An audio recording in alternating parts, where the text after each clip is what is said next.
Are we really watching a dynasty in Dodger Blue? Hell yeah, we are! Back-to-back world champs. Something no team's done in 25 years. They've silenced the critics, outlasted the injuries, and just made dominance look normal. This isn't luck. This is legacy.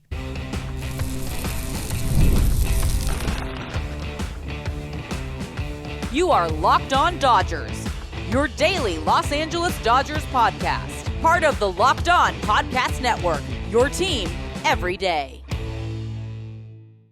It's time for Locked On Dodgers, part of the Locked On Podcast Network, your team, the back-to-back World Series champs every day. We're diving into why this Dodgers era is officially a dynasty. We'll break down the 2026 spring training schedule that has a cool World Baseball Classic twist to it. And we're wrapping it up with a big old thank you to you, the Locked On Dodgers family, for making October our biggest month ever, Travis. Yeah, it's been a great month and a championship month, and Harry and I are both very grateful for all of that, and I can't wait to talk about the WBC on today's episode of Locked On Dodgers, which is brought to you by FanDuel. Right now, new customers can bet just $5, and if your bet wins, you're going to get $300 in bonus bets across the app, so download that FanDuel app today. He's Travis Rodgers. I'm Harry Ruiz, two guys who talk sports for a living and bleed Dodger Blue for life. You can get more Travis on the radio, 710 ESPN LA, or on the app on your phone, ESPN LA app, from 3 to 6 p.m. with the Travis and DeMarco Show. As for me, I'm the Spanish voice of the USC football Trojans and the Spanish play-by-play announcer for the Las Vegas Raiders. But when I'm not calling touchdowns, I'm right here where my heart really beats, talking Dodger baseball with you. If this is your first time tuning in, welcome to our squad. We couldn't be happier to have you along for the ride. And if you're an everydayer, you already know what's up. You're the heartbeat of Locked On Dodgers. All right. The Dodgers just redefined what the modern day dynasty looks like. Let's jump right in because I can't wait to read this first message we got from a listener line 2793-LOCK, 279-356-2533 from Michael in Tennessee that gets us into this topic. This is what Michael says. Longtime Dodger fan with as much parity in MLB as there is, I seriously doubt there is any dynasty anytime soon. In spite of the inconsistent bullpen performance, as well as another season of injuries, the team still made the series. The next couple of seasons, to me, is the window in which this unit possibly wins another chance. After that period, several head into their late 30s. Finally, be it trades or free agency, the Dodgers must become a younger team soon. Thanks so much for your message right here, Michael. I actually disagree. I think that this team right now is already a dynasty because, yes, it has been built for parity. Salary caps might be coming soon, so shorter windows, constant turnaround, but let's just call it as it is. Travis, I see it as a dynasty already, winning 2 in a row, something nobody had ever done in 25 years since 2000, winning 3 in a 6-year span where you can compare what the Giants did at 3 and 5. But right here, the way that the Dodgers win consistently, make it to the playoffs consistently, are a threat consistently, and now getting these back-to-back titles, I feel that this already makes them a dynasty. Yeah, I agree with you. I think the salary cap I don't think is coming. We could spend a month of shows talking about that. But look. I agree with you. And Mike, I would just like to know your definition of dynasty because of what Harry just said to me certainly qualifies that they've been in the playoffs 13 of the last 14 years. They've won the division 12 of the last 13 years. They've been to the World Series 5 times in the last 10 years. They've won 3 of those World Series. One of the World Series losses they got ripped off in the process. So I get it. It counts as a loss and the Astros get credit for the win, but I think we all know what really happened there. So I don't know how much more you would have to see and how much longer a period of time. Sure, 3 in a row would be, incredible. The Yankees did that at the turn of the century. 3 in or 4, I should say, in a 6-year window would be an incredible accomplishment. But I think it's there already. I really do. And I think that it's going to continue for a while, whether or not it ends in championships. We will see, but they're going to be heavy favorites to win that division again. They're going to go to the postseason again. All the things that we kind of take for granted as Dodger fans at this point. I don't know what else would need to happen for it to be a dynasty right now. It feels like it clearly is to me. Yeah, Guggenheim, who now just recently acquired the Lakers as well, their first dozen years, their first 12 years with the Dodgers, they only won one World Series, Travis. Yeah. Now they've stacked 3 championships in the last 6 years. They postseason berths, that's expected. Division titles, that's become routine. Oh. Deep playoff runs, it's pretty much automatic. But now with these back-to-back titles for the first time in 25 years, then you add multiple championships in a decade, back to everything. This right here, the one thing that I love is whenever a team gets to play the Dodgers in the postseason, they're like, oh, crap. Right. I had the best record in the year in Milwaukee. It's going to be tough. I was one of the best teams in baseball in Philadelphia. This is going to be tough, even though they didn't have a great year. They check every single box. Yeah, and I think the 2 in 24 and 25 make the half season COVID championship in 2020 more legitimate. And I've always thought that it was legitimate. I'm fully aware that it's entirely different than a regular season championship. It is a set of circumstances that God willing we'll never see again.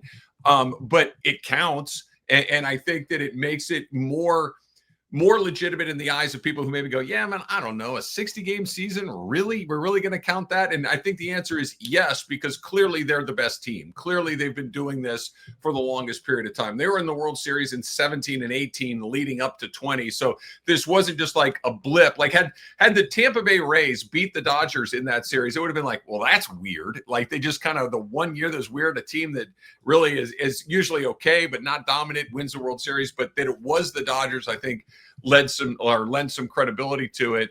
And look, I think there's more coming, and it may turn into one of those things where we're not talking about if it's a dynasty, but we're talking about, is it the dynasty? The Yankee run in the early part of this century is kind of the standard that I think everybody's chasing. The Reds of the 1970s, the Yankees of the 40s and 50s, like that this is kind of the highest of the high standards. And the Dodgers are, I'm kind of all over the place right now. I'll go back. I remember hearing Andrew Friedman on the Dodger broadcast one time. He's like, I'm not trying to toot my own horn here, but what he said was, this is the golden age of Dodger baseball. And Dodger fans were like, what are you talking about? You just got beat by the Padres. You just got beat by, like, don't tell me this. This is, we haven't won a World Series in a full season since 1988. He was right. This is as good as it gets. You're in the playoffs every year. You have the best players. You spend the most money. You got the ballpark experience is an A++. Like, this is the golden era of Dodger baseball. And now that they're stacking titles on top of all this, there's not much more you can ask for. Oh, no. I mean, the only thing you could ask for is get even more titles, and we're already getting spoiled left and right. The way that this team has been vested on this team, like, they don't only take money from the fans, they put it back on the field, and it's like, okay, we're going to charge more for tickets, but you're going to see Shohei Ohtani every single day. You're going to see Mookie Betts, Freddie Freeman. You're going to get Yoshinobu Yamamoto, who you might not know his name right now when we're signing him, but in 2 years, let me know if you don't know his name, because now there's even kids being named Yoshinobu. I'm considering naming my kid Yoshinobu and she's a girl, because it's like, that's the type of player that you have out there on the field. But Travis, you saw it out there at the parade on Monday. You could hear it in their voices. This team wants 3 in a row. They know what's at stake. It's like, okay, what can we do next? They're not talking about like, yes, we want another one. It's like, no, we want to win another one next year. And the best part is, this Dodgers team in 2025, was far from the best version it could have been. That's the scary part for baseball. You're exactly right. This was a team that was a below average team for about 2.5 months. Like they really did not play well for a couple, 2.5, almost 3 months where they were below 500. They still won 93 games. They still won the World Series. And even if they have a similar year next year, but just kind of get back to having their normal guys, that's a 98, 99 win team. They're going to win the division again. So I think you're right. And moving forward, they are getting older, like he was saying, but it just feels like the pitching is where it needs to be. That's obviously the most important thing. And you got 17 on your team who, when he said at the parade or on stage at Dodger Stadium, I'm ready to go get a third one. it's kind of a message to everybody, like, we're not done yet. Like that purgatory he was in Anaheim for so long. It's like, man, I don't ever want to go live like that again. I deferred $68 million a year for you guys to go get more guys. Go get more guys, and I think they will. Travis, a lot of folks would always ask me once they signed Shohei Ohtani, what would be success for the Dodgers with Shohei Ohtani? I was like, look, if we can get 3 championships in 10 years, because he's getting paid $700 million for 10 years, I think 3 and 10 would be like, okay, he delivered. The Dodgers won 3 because coming into this championship, they only had 7 in franchise history. If he can deliver 3 and put us in double digits, I feel that's a good spot. We are 2 years into his contract, and we're already at 2. And 2 MVPs. And you know what I mean? Like he's 2 for 2 being the best player on the planet. And 2 things we had never seen in a 50-50 home run stolen base and a 50 home run and a 50 batter struck out season. I think it's already a success. Even if you went 0 for 8 from this point forward, it would be disappointing because of the way that it started. But if I told you, hey, listen, they just signed this guy to a 10-year deal for this amount of money. He's going to win 2 MVPs and win the World Series twice. You want it? Everyone would go, oh, yeah. A World Series every 5 years and an MVP. Oh, yeah, hook me. He did it right out of the gate, 2 for 2. So we'll see what comes out. But, I mean, the Mookie Betts signing, grand slam. The Freddie Freeman signing, grand slam. The Mookie Betts signing, grand slam. The Yoshinobu Yamamoto signing, grand slam. And it already is a dynasty based on this 5-year window. And they've already kind of paid their bills on whatever's coming up over the next 8 or 9 years based on the success of these first couple of years. And it's just getting started. I mean, I think over the next 8, will they win another title? Yeah, I think probably. Are they going to win 3 more? No, but they'll probably get another one. I agree with you there, but I really do think it's already been qualified as a success. And I'll be honest, Travis, I'd love that 3rd straight title, not just for the record books, but for every single Giant fan who used to scream 3 and 5 during the 2010s. We've already done something they never could, win back-to-back. Now we've got 3 full seasons to match or pass that 3 and 5 run, but 3 in a row is something that has done very few times in Major League Baseball. And if we're looking at modern baseball since 2000, let's call it that way, only the Red Sox have more championships than LA with 4, and none of theirs came back to back. The Giants, they're tied with the Dodgers with 3 rings since 2010, but let's be real. Those 10-year-olds that saw the Giants win their last title in 2014, they're able to vote right now. And they haven't seen the Giants win a postseason series that isn't a wild card round since then. And they made it to the playoffs twice since 2014. So it's like 2 completely different situations. And one of the years the Dodgers knocked him out, which is fun. I think probably a lot of people that listen to Locked On Dodgers know this. I also host Locked On Rams, and I was getting ready for the Locked On Rams crossover podcast with the Locked On 49ers host, Brian Peacock, yesterday. And I reminded Mr. Peacock, who is a San Francisco Giants fan, that he had failed to congratulate me and my fellow Dodger brethren on our back-to-back championships, and he couldn't get the 3 and 5 years out fast enough, Harry. So we're getting under the Giants' skin as well, which is always fun. We'll surpass it next season because right now, Dynasty confirmed, Dynasty alive, and Dynasty still hungry.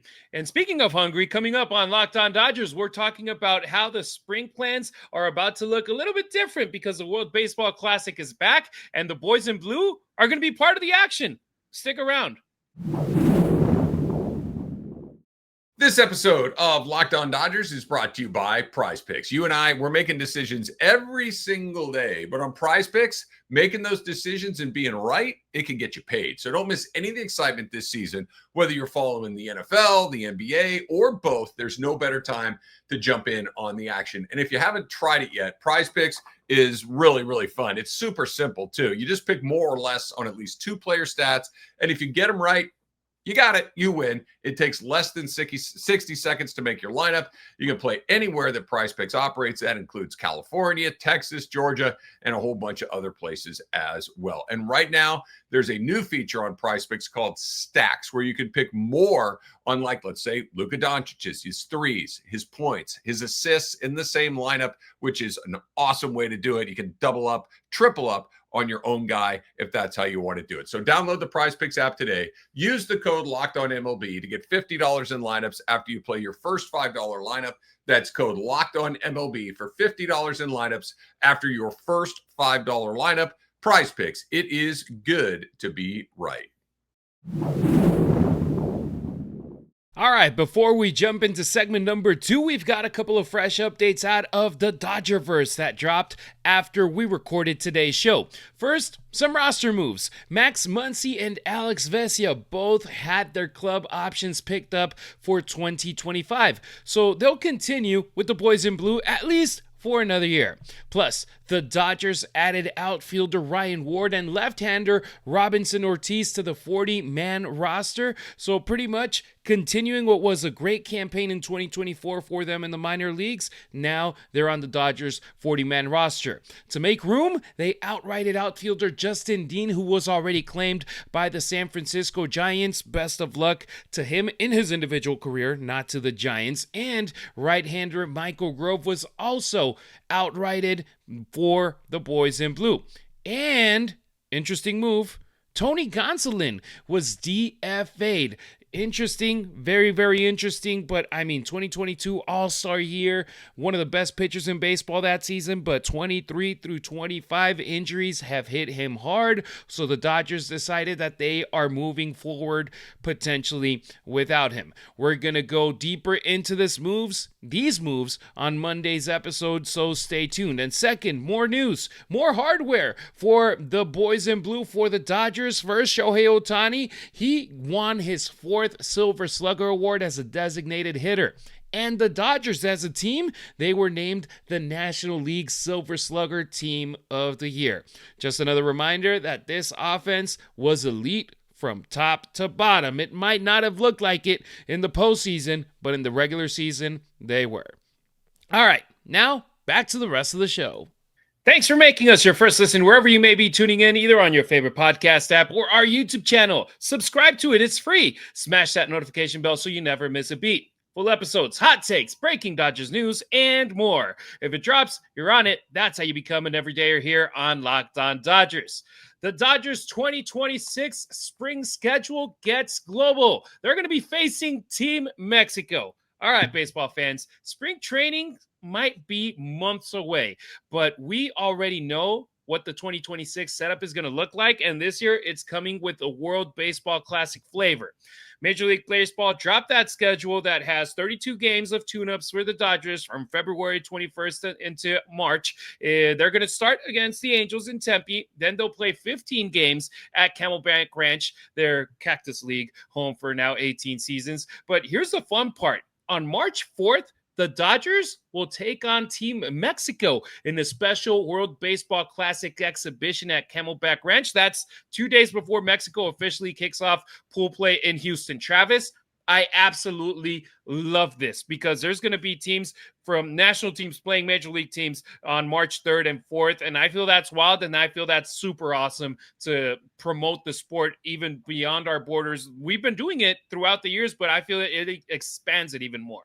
Yeah, it's great. I'm a huge fan of the World Baseball Classic. I think that, they did something that's really difficult to do, and that is create an international competition that people care about, right? That's not just something that feels like a money grab. It's not like you can tell the players that compete in the World Baseball Classic are fully invested in it. I think one of my quite frankly, the Shohei Ohtani moment of his career prior to coming to the Dodgers was in the WBC, where he struck out Mike Trout in the gold medal game for Team Japan to beat Team USA. I think that getting to see the Dodgers compete against Team Mexico will be a ton of fun. I really do. I think that everybody that's invested in this is really good. I think that the Dodgers are going to have a ton of guys that end up playing on their home country's teams. I know how much pride that guys like, Ohtani and Yamamoto and Sasaki are going to take in playing for Team Japan. So I can't wait to see it. I'm glad it's a WBC year. My only complaint, and it's not really a complaint, it's because I understand why it happens, is where it falls in the calendar. The pitchers just aren't quite stretched out in the way where you could really throw some real pitching at it the way that we see in the major league postseason. I understand why they don't do it, but hopefully we get to see the biggest guns. Hopefully we get to see Paul Skeens and Tarek Skubal and these guys pitch for Team USA, because I think it would just be amazing competition to see. And I'm excited to see the Dodgers play Mexico or anybody else, any other international team that wants to come through. Yeah, we got Mexico, but then you look at Team USA. They're going to be taking on the Giants and the Rockies. But then Venezuela, Puerto Rico, Cuba, they're all getting exhibition games against MLB clubs. And it's rare. And the best part for me is that it's fresh. It's awesome for fans who get to see the crossover between what's going to be big league prep and international pride. And yes, you mentioned it, Travis. They're not at the best point, like if they're playing in September and August, but the pride just kicks in, and it's like Team USA. The US wants to be the best in absolutely everything. And it sucks for U.S. fans when you got a team like Japan come in. Because, look, we always say it, world champs. It's like, well, we only play in the United States, right? But we call ourselves world champs when the Lakers win the NBA title, when the Dodgers win the World Series, when whoever wins the world, the Chief. Yeah, I didn't want to say it, but I was like, whoever wins the Super Bowl. I'm a Raiders fan, so I don't want to say the Chiefs, but it's like when the Chiefs win the Super Bowl, it's like world champs. It's like, well, you only play in the States. But in reality, it's like, show me a league that is better outside of these leagues in the NBA, Major League Baseball, NFL. And then you go and see these Japanese players as a team. They're better than the U.S. players have been in the World Baseball Classic. So there's that pride where it's like, okay, we want to take it away from them.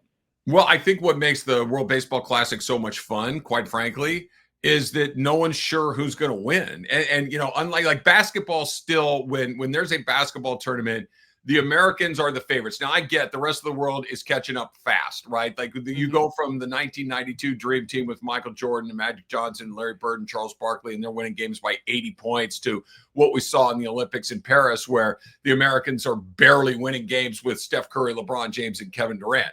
We're still the best team. We still have the best guys.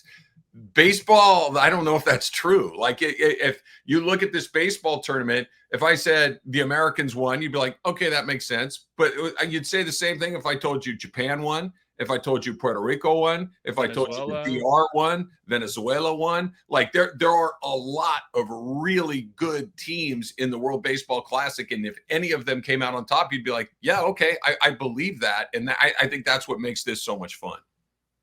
Absolutely. And it's great for chemistry. You start seeing guys now that because they meet over in a national team, besides playing against each other in Japan, for example, once they share a clubhouse, it's like, man, I want to play with this guy in my next stop. And they come to Major League Baseball. And if you have them on your team, it could be like, all right. So I feel it's awesome. I'll be honest, Travis, I've never gone to spring training because, in my opinion, if I'm going to spend money, I live in Vegas. If I'm going to spend money to go to a game, it's going to be a game that counts towards the standings, and either go to LA, San Diego, Colorado, Houston, wherever I'm going. If I'm gonna pay $100 for a ticket, it better be a game that counts and I can talk trash to fans from the other team, not for a spring training game where the starters are gone after 1, 2, or 3 innings. But I got a lot of friends that have gone to spring training and tell me, dude, it's an incredible experience. Now that the Dodgers are playing Mexico, it might be the one time that I actually go to spring training.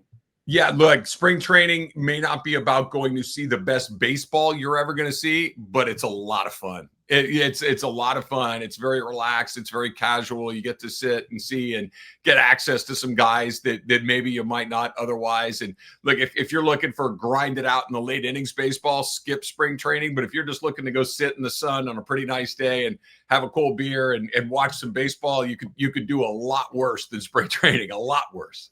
By the way, shout out to my guy, Omar Ruiz from the NFL Network. My primo, I always call him my cousin, even though we're not cousins, but there's not a lot of Ruizes in media. He actually caught Shohei Ohtani's ground rule double, his first at bat as a Dodger. He was sitting out in the outfield with his girls, and he got that ball bouncing off of the grass. So it's like, hey, it can give you a moment like that. Yeah. It's like you remember for the rest of your life. If you got kids, going to spring training is incredible because if you want autographs, you're going to get autographs. Now you might not get Shohei Ohtani, but you're going to get a lot of guys. I mean, it is a great opportunity. And quite frankly, little kids don't know the difference between Mookie Betts and a guy that just got drafted out of high school. All they're seeing is a Dodger uniform, and that's a Dodger player. And it's a great way to spend the weekend. Oh yeah, for sure. All right, perfect. Let's close out today's show because while the Dodgers get ready for the next chapter, Travis and I just want to take a second to appreciate how far we've come because with your support, it's been amazing. Next on Locked On Dodgers, we're shouting out the Locked On Dodgers family after this show's biggest month ever. The NBA is back, and there is no better place to get in on all that NBA action than FanDuel, the official sports betting partner of the NBA. So let's say you're running a little behind. Let's say you do it on purpose and you miss the start of the game, right? But you still want to get in and you still see somebody go, ooh, that guy's on fire. I want to get in on that.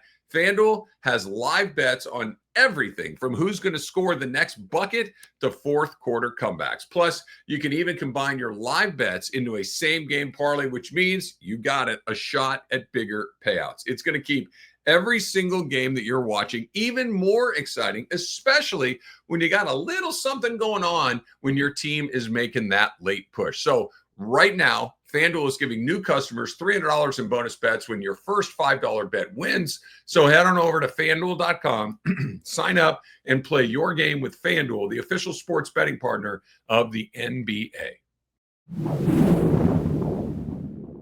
Don't forget to follow Locked On Dodgers, not only on YouTube, but on X, Instagram, and TikTok as well. You can find Travis on social media at Travis Rodgers on X and Instagram. Rodgers, just like Dodgers, but replace the D with an R. Meanwhile, I'm at Harry Ruiz on X, at Harry_Ruiz on Instagram, and at Harry Ruiz_ on TikTok. If you want to see my live reaction from when I was doing the USC Nebraska postgame show and Miguel Rojas hit the home run, I just posted it yesterday. It's a pretty cool clip. It's got like 30,000 views on Twitter, so go check that out.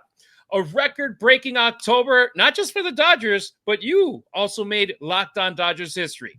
Let's take a victory lap of our own. I don't like doing it, Travis, but I've heard chatter at other places, so I'm going to take a victory lap. October 2025 officially goes down as the biggest month in Locked On Dodgers histories. Views, listens, engagement, all of the charts. And we're only 4 months into this new run with Travis and myself co-hosting the show. We've more than doubled the previous record for monthly views on this YouTube channel. And that's because you tuned in, shared the episodes, hit subscribe, and made us part of your Dodgers routine. And Travis, I honestly didn't know what to expect. It's my first time hosting a daily podcast talking about baseball, but I follow this team. My girlfriend sometimes would be like, you're watching the game again? I'm like, babe, it's 162 games. I'm going to watch as many as I can if I'm not working. It's part of my daily routine. And now being able to jump on a microphone the next day after a game and talk about the game, it's been an incredible experience for me. And Travis, you're in LA, you're in the market on the radio. You talk about the Dodgers every day, but just focusing on them for 30 minutes, it's awesome. It is, and it's a real pleasure and a privilege to be able to do it. And like you said, Harry, I'm incredibly grateful to all of our everydayers. I'm incredibly grateful to the people that are new, and especially anybody that listens to this podcast and has told anybody else about it that also loves the Dodgers. We salute you. We say thank you, and tell 10 more people. And keep going out there and selling it, because Harry and I are going to be here for you. We love talking about this team. We love talking about this organization and everything that comes up around it. And, you know, I am a baseball guy to my core. There's nothing that I love more than getting into all of this. And a sincere thank you to everybody that's made us a part of your daily routine. Seriously, from the bottom of our hearts, thank you. Muchas gracias. Arigato. And a couple of you actually left us some love on the listener line. So we wanted to play a few of those messages. Lead off, as it is tradition, our guy, Tony from Los Feliz. Tony, take it away. Hey, Harry. Hey, Travis. Tony from Los Feliz calling. Sunday morning, reaping in the rewards of the great victory of the back-to-back championships by the Dodgers. I'm calling just to thank both of you for your passion, your insight, and for keeping it real for me. I tend to be very emotional and I go down the rabbit hole. And so I so appreciated all of the kind and consistent information and the gentle upbraiding and just making sure that we stay the course. There were several miracles here this postseason, none more remarkable than Game 6 and Game 7. And I really want to thank both of you so very much for what you do for the Dodger community in the city of Los Angeles. You're both treasures in my period. All right, take care. Bye-bye. I mean, it's something where I'll be honest, Travis, when I started doing this podcast, I never expected to get a message like that. I was just like, hey, you know what? I'm going to put my hard hat. I'm going to come work hard and be able to put my best foot forward. And to hear somebody say that, to be honest, it makes my day and then some. It feels good. It does. And Tony, thank you for saying that. Here's a promise that I can tell you. I think, Harry, I speak for you when I say this as well. We are going to keep it real. When it's bad, we're going to tell you it's bad. When it's bad, we're going to try to tell you why we think it's bad and go from there. We're going to be honest with you to the best that we can. Of course, you're emotional, Tony. We all are. That's what makes this stuff fun. If you weren't sick to your stomach watching Game 6 and 7, do you really even care? Right? Like, I mean, if that didn't make you want to go, okay, I would never want to watch another baseball game for the rest of my life. And then it ends, you're like, when does spring training start? That's what makes it so much fun. It is emotional. It is crazy. And thank you for the kind words. And next we got Jim from Northeast Pennsylvania. He dropped us a message, a first-time caller. Jim, take it away. Hey, Harry and Travis, calling from Northeast Pennsylvania here, Dodger Nation, over here in Northeast Pennsylvania. Great message today, down but not out. Great podcast, guys. Thank you for covering the greatest team in all of sport, guys. Nobody does it better, Harry, than you and Travis. I love the podcast. It's as good as the broadcast after the game, guys. So I'm tuned in all year round with you guys. You guys are doing an awesome job. Congratulations on 2 in a row. Let's go for the three-peat, guys. Love you guys. Go blue and white. Here we go, Dodgers. Here we go. Damn right. Here we go, Dodgers. Thank you so much for that call all the way from Northeast Pennsylvania, our guy, Jim. And that right there is what this community is all about. Dodgers fans from coast to coast around the world and all united under that blue glow. I honestly, when I started doing the podcast and started checking some numbers, I would get shocked when I would see that some of the most views would come like super early in the morning. And then it started making sense. There's folks in Japan listening to us too. And it's like, well, hey, they want to get as much information they can from this team because they went from being Shohei Ohtani and Yoshinobu Yamamoto and Roki Sasaki fans to then being Dodgers fans. And it's like, no, it's the whole squad that we're supporting out here. So thank you. It doesn't matter where you're from. It doesn't matter what your background is, how you listen to us. By the way, I need to send a shout out. Craig, 80K, Rumar, BC, our squad over at YouTube that is always there during the premiere every morning. It's incredible the kind of support we get right here, Travis. Yeah, it really is. And you know, what's fun to do is to see, you know, when the Dodgers go on the road across the country, when they roll into there's Dodger fans everywhere. And when you hear from them in Pennsylvania, you hear from them. I think we had the call from Tennessee the other day. I think we've had one from Florida that the Dodger community, Dodger fans are not just in Los Angeles. They're everywhere. And whether you're checking us out on YouTube or the podcast or whatever else, we're incredibly grateful. I can't wait to get started on the 2026 season and see what they acquire. And hopefully everybody comes on the ride with us. Thanks for bringing that up because actually it made me remember last night I was walking my dog and Andy, a guy I met in Chicago at Wrigley Field, he sent me a text that he listens every single day to the show and was giving us props for the show without even knowing that we were going to do the segment. So shout out to Andy. And yes, every stadium I've gone to in the past, Travis, it's Dodgers fans left and right. Arizona mostly too. It's like ridiculous. We invade that place. San Diego, San Francisco, Wrigley. It was amazing the amount of Dodgers fans too. It's everywhere you go. And it was even before Shohei Ohtani. It was before we started spending this type of money where it's like you're number one over everybody else. Dodgers fans always showed out. So, and here we see it clearly too with our podcast, with the numbers that you guys have been giving us the honor of giving us your 10, 20, 30, 40 minutes of your time. We appreciate you big time. Yeah, no question about it. They're everywhere. We love you guys, and thank you for making us a part of your day. So as we wrap it up, remember, if you ever want to be a part of the show, hit us up on the listener line. It's 24/7. It's open whenever you want. 2793-LOCKED. That's 279-356-2533. Leave a voicemail, leave a text, or drop a comment on YouTube, or reach out on our socials at Locked On Dodgers. All right, that'll do it for today's episode and week of Locked On Dodgers. If you're still craving more baseball talk, have the all-new Locked On MLB Game Night be your second listen. Get local analysis on a national scale. Find it on Locked On MLB on YouTube or wherever you get your podcast. Travis, it's going to be our first week after the postseason. Like, okay, this right here felt like still the World Series celebration week, the parade coming back right after they won it on Saturday. Now it's okay. It's off-season time. We're going to have a lot to talk about Monday through Friday with the boys in blue. Always are. Always are. Come on board. Come with us. There's always something to talk about. There's always somebody that may be on their way in or out, and we'll be here for you. Everybody have an awesome weekend, and we'll be back at it on Monday with an all-new episode of Locked On Dodgers. We appreciate you riding with us. Until next time, keep it real, keep it Dodger Blue.